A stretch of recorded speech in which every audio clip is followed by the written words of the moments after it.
Welcome back, book club.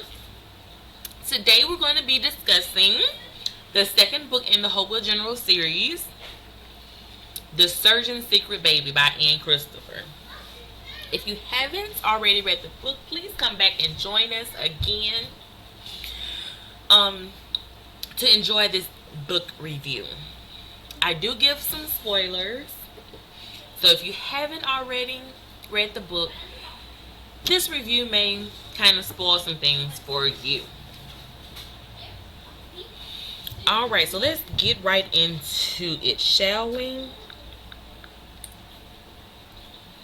The love interest in this book was between Thomas and Leah.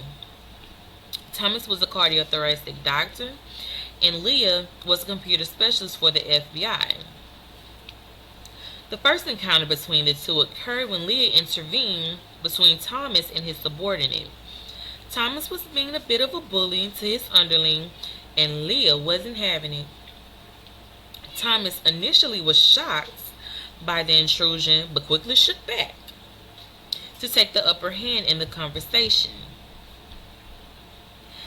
He quickly dismissed her when she stated that she was not a doctor or medical professional. Later on, Leah barged into Thomas' office unbeknownst to her that the mean doctor she met earlier and her son's sperm donor was one and the same. To help convince Thomas that he was actually her son's father, she showed him a picture of her son. After seeing the spitting image of himself as a youth, he was convinced that this could possibly be his son, although he still insisted on a DNA test for confirmation. After the DNA test confirmed that Jillian was indeed his son, the next step was meeting him and getting tested to see if his kidney was a match to his son, because his son was in renal failure. Leah was the hacker in the first book, and the reason for her hacking into the hospital sperm bank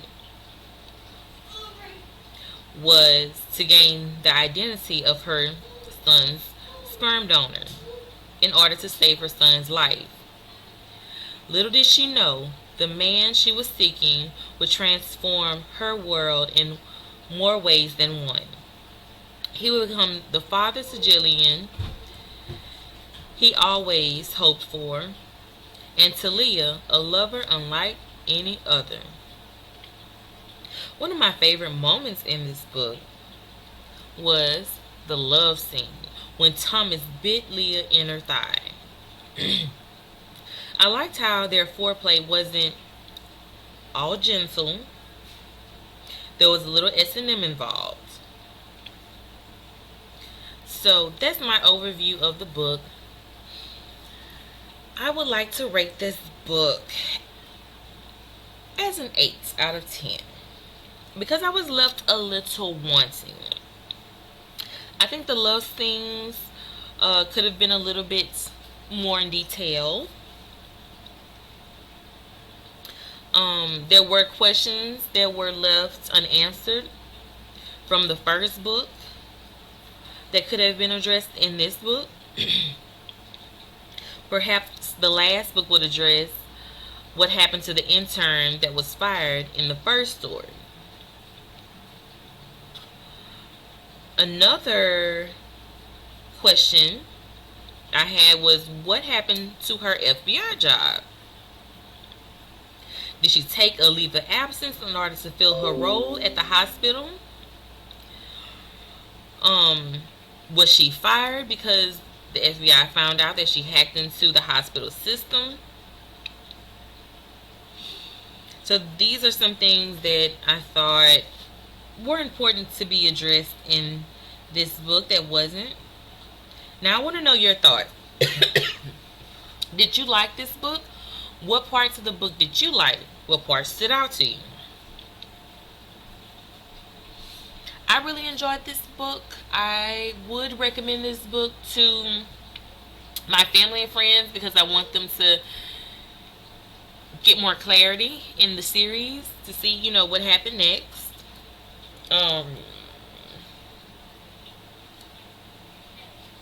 if you haven't already, like and subscribe. If you didn't like it, you can always press the thumbs down button. But please let me know, why you didn't like the review. And I hope to see you in the next one. Bye.